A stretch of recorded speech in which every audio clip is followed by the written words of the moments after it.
Yusuf from Canada. Assalamu alaikum, Sheikh. Salatullah. Sheikh, my question is, after the father passes away, I want to know who's responsible for leading the family. For and what? Should this person be obeyed, and who's responsible for leading the family? Meeting the family, meaning يعني, they all coming together? And who's responsible for taking care of the family? Okay, like for providing for the after. family. Yani. Okay. Any Yeah, more? exactly. Any more elaboration? And should this person be obeyed and respected to the same degree as the father? And barakallah. وفيكم بارك الله. After the death of the father, the sons don't have a guardian to begin with, but they have their mother, and they're obliged to obey their mother in things related to the mother, not in things related to their lives and their well-being. The females of the family are obliged to obey their guardian, again, within the boundaries of their well-being, not in things that are out of the ordinary.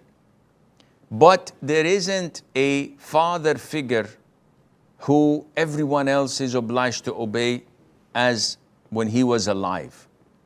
After his death, may Allah have mercy on him, his soul, this is almost demolished.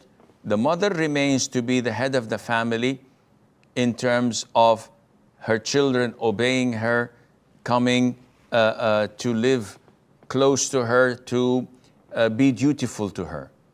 But she does not have the same control as the father used to have. The girls or the females in Islam, again, they are supposed to follow their male guardian, providing that he is sound in his choices and he does not go out of the norm, and he does what he does for the best of their interest. As for providing for the family, this is a collective issue. Those who work have to contribute to those who do not work or do not have financial means to take care of themselves, as in the case that most females don't have savings or an income. So it's the obligation of their siblings to do so. But if the siblings are unable, or if the girls themselves have an income or money, the boys don't have to do anything